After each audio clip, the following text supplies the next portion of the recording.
something up. Look at the True I Speak podcast intro though I just worked on. They really trying to stop my greatness out here, y'all. It's like, no real shit. They really is trying to stop my greatness. But check it out. We use the word cult a lot. Usually it conjures up images of compounds, charismatic leaders, matching outfits. Dude, this sucks. But check it out here. So, this is for the podcast right here. We trying to do. Hold on. Oh, so we do got that in there. I'm tripping. So, alright. Yeah, but I ain't tripping on this, though. Because I'm trying to add this in right now. Look how they messing with my fucking stretch, y'all. When I try to stretch it, I look. And look, it ain't going to let me go back down. It's going to make it longer. When I try to go back down. Look, going down. It's going to make that no longer. They really out here hating, son. You know what I'm saying? We use the word cult a lot. Usually it conjures up images of compounds, charismatic leaders, matching outfits, isolated communities off the grid. But lately there is this shift in how we talk about control. People are starting to look at their own families, their marriages, or their co-parenting situations, and they're using that exact same word, cult-like. And when you strip away the compound and the theology, what you are left with is a structural problem. A system of coercive control. Sophie, you have been looking at how these power dynamics operate not in remote communes, but in living rooms. It is such a fascinating and honestly terrifying shift in how we understand abuse. Because for the longest time, our collective definition of domestic abuse was entirely physical.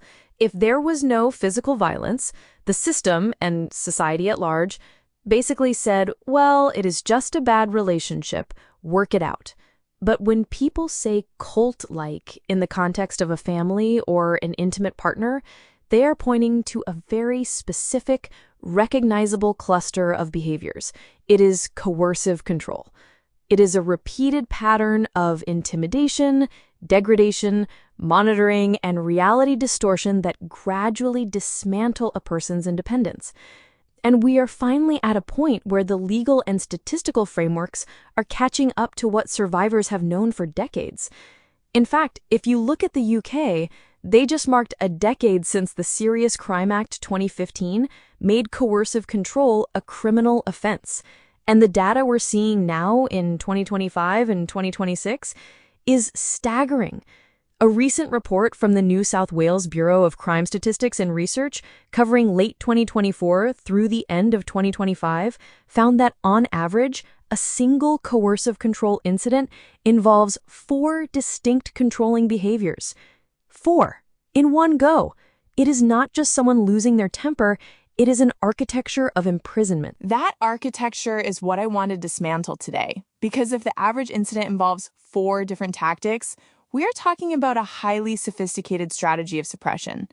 Let's start with the foundation of that architecture. Isolation. It seems like the prerequisite for everything else. It has to be. You cannot successfully distort someone's reality if they have a healthy chorus of outside voices telling them, no, that is not what happened, or that is not normal. So the controller has to cut the target off from their support network. But, and this is where the cult parallel is so sharp, it rarely starts with a blunt demand like, you cannot see your sister anymore. It is much more insidious. It is framed as protection or exceptionalism. Only we understand each other. Or your sister is always trying to undermine us. She is toxic. They frame outsiders as enemies to the relationship. And over time, the target pulls away from their friends and family voluntarily because the friction of maintaining those outside relationships becomes too exhausting. The New South Wales data from December 2025 actually highlighted that monitoring, tracking, and harassment were present in 56% of the coercive control incidents recorded by police.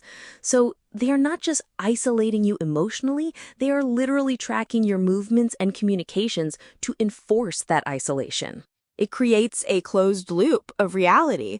If the only person validating your experience is the person controlling it, you are entirely dependent on them for your sense of what is real. But to build that dependency in the first place, they have to make you want to stay in the loop, which brings us to the reward-punishment cycle. Love bombing followed by withdrawal. Is that a conscious strategy, or is it just the natural rhythm of a volatile personality? I think we get too hung up on whether the abuser is sitting in a dark room, twirling a mustache and planning it out. The intent matters less than the function. The function of love bombing, flooding someone with attention, promises, extreme support, declaring them soulmates instantly, is to create an intense emotional anchor. It sets the baseline. So when the punishment phase begins, the sudden withdrawal, the cruelty, the blame, the target does not think, this person is abusive. They think, what did I do to lose that amazing person from the beginning? How do I get them back? It creates what we call a trauma bond. I keep getting stuck on the term love bombing, though, because it feels like it has been diluted. People use it on TikTok to describe someone who just texts too much after a first date. At what point does intense affection cross the line into a mechanism of abuse? I don't know. That feels too clean to me, this idea that affection is weaponized from day one. Actually, I'm glad you brought that up, because the dilution of the term is a real problem. It makes people roll their eyes when survivors use it. But the difference between someone who is just overeager and someone who is love bombing as a control tactic is what happens when you set a boundary. If someone texts you too much and you say, hey, I need a little space today, an overeager person might be embarrassed, but they will back off. A controller will punish you for it. They will switch instantly from, you are my entire world, to, you are ungrateful and selfish and you are ruining this. It's the alternation that makes it a trauma bond. It's intermittent reinforcement, which is the most addictive psychological mechanism we have. It's the slot machine effect. You keep pulling the lever, hoping for the jackpot of the good partner, but mostly you just get drained. And the National Domestic Violence Hotline explicitly warns that this alternating reward-punishment pattern is a foundational tool for keeping people stuck in confusion while the abuse escalates over time. So the confusion is not a side effect. The confusion is the point. And that leads directly into gaslighting, the systemic denial of reality. That never happened. You are remembering it wrong. You are crazy. Over time, the target stops trusting their own memory. Exactly. And gaslighting is so deeply destructive because it attacks the core of your cognitive functioning. If you cannot trust your own perception of reality, you cannot advocate for yourself. You cannot leave. You see this vividly in family dynamics, where the abuser twists the narrative so successfully that the target ends up apologizing for the abuse they just endured. It is not just lying. It is rewriting history in real time. And when there is no formal diagnosis involved, this pattern is widely recognized across psychological literature as a severe form of psychological abuse. In fact, in the UK's recent 2025 special issue of the British Psychological Society on coercive control, they emphasize that these behaviors are essentially about the construction and deconstruction of identity. They dismantle who you are until you are just an extension of their need. And the dismantling accelerates when they bring other people into it. The mob behavior. This is where the cult comparison really locks in for me. It is not just a two-person dynamic anymore. The dominant person recruits relatives, friends, flying monkeys, whatever you want to call them, into the narrative. Coordinated blame, image management. That is the group enforcement mechanism, and there is something almost sad about how effectively it works. The controller will preemptively manage their image by going to family members or the community and saying, I'm so worried about her, she's unstable, she's acting erratic. So when the target finally breaks down and tries to ask for help, the community has already been primed to see them as the problem. Everyone starts repeating the same script. And for the target, that is the ultimate isolation. You finally reach out, and the person you reach out to says, well, he told me you might say something like this because you're struggling. It's a total closed system. And abuse frameworks show that relying on this kind of social pressure is a classic coercive strategy. It reinforces the control because the target realizes, even if I leave him, I have to fight everyone else to prove I'm sane, which creates the perfect conditions for provocation and baiting. Push the target's buttons, wait for them to snap, and then point to their reaction as evidence that they are the unstable one. Yes, reactive abuse. Though a lot of experts prefer the term violent resistance or simply a normal reaction to an abnormal amount of stress. They will poke and prod, maybe whisper something cruel just out of earshot of others. A survivor from a 2025 UK prostitution actually described exactly that, saying her abuser would do things out of earshot to make her seem unhinged. And then when you finally scream, they hold up their hands and say, "Look how crazy you are. Look how you are treating me." It is incredibly dangerous, especially in co-parenting or family court disputes. Wait, does that actually hold? Because when I hear that, a skeptical part of me wonders if we are just rebranding toxic mutual conflict. If two people are screaming at each other, isn't it sometimes just a fundamentally broken dynamic rather than a deliberate asymmetrical trap? That is exactly what family courts often get wrong, and it is a fatal misunderstanding. Mutual conflict requires relatively equal power. In mutual conflict, both parties might behave terribly, but neither is systematically stripping the other of their autonomy, their finances, or their grip on reality. Baiting in a coercive control dynamic is asymmetrical. The abuser is calm while they are provoking. They are in control. The reaction they elicit is entirely for the purpose of discrediting the victim. It is data collection. They are gathering proof of the victim's instability to use later. And we know from abuse resources that escalation is incredibly common when the target tries to resist this. When you look at post-separation dynamics, this is exactly what happens. The abuser uses the court system as a new arena for the exact same control. Right, the children become the new leverage. If they cannot control you directly anymore because you left the house, they control you through the kids. Relay messages, test loyalty, create guilt. The child welfare implications here are massive. They really are. The literature on post-separation abuse connects these tactics directly to severe harm. Children are used as pawns to pressure the protective parent. They are forced to witness destabilizing conflict, which CDC and child welfare materials explicitly warn harms their emotional well-being and development. But it goes even further than that. A 2025 paper published in the Journal of Social Welfare and Family Law detailed how abusive fathers exploit the family court systems to maintain coercive control. They use endless litigation, economic abuse, and this is critical, false claims of parental alienation to continue their dominance.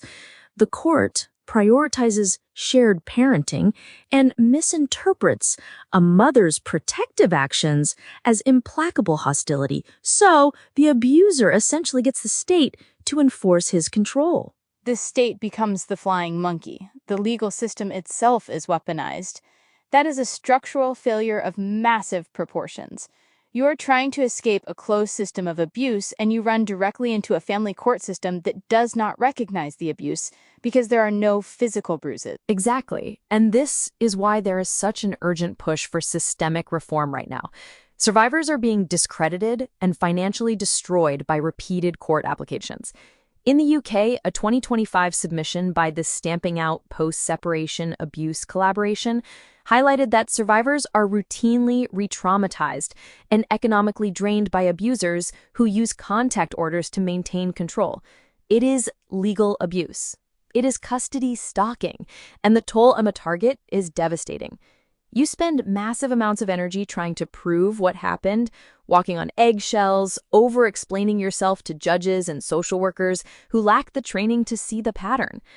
It creates this deep emotional fog. Which brings us to how you actually survive this. The advice is always to shift from arguing about motives to documenting patterns. keep a log, dates, times, exact words, screenshots. But I look at that and think, doesn't that make you feel insane? You are already doubting your reality, and now you have to become an archivist of your own abuse? It feels like it would just pull you deeper into the paranoia. I hear what you are saying, and initially, yes, it feels incredibly clinical and strange to screenshot a seemingly mundane text message from your co-parent. But actually, documentation is the antidote to the gaslighting. It is the tether to reality. When you are in the emotional fog and they say, "I never said that," you can look at your log and see, actually, on Tuesday at 4 p.m., you did. The hotline specifically recommends building this case precisely because memory becomes so fragmented under extreme stress. It is not paranoia, it is preservation. And it matters legally, too. The UK just passed the Victims and Prisoners Act 2024, which came into effect in February 2025, and it places offenders sentenced to 12 months or more for coercive control under strict multi-agency public protection arrangements, or MAPA. This is the same system used for violent and sexual offenders. To get there, to get that level of protection, you need the documentation, you need the pattern. You cannot just argue feelings in court. You have to show the architecture. So practically, the rules are tight. Do not argue long by text. Keep communication brief, factual, child-focused. Assume escalation is possible if you challenge the control. And the filter you mentioned earlier, I think that is the most clarifying piece of this whole conversation. Yes, when you are drowning in the confusion, you just ask yourself one question.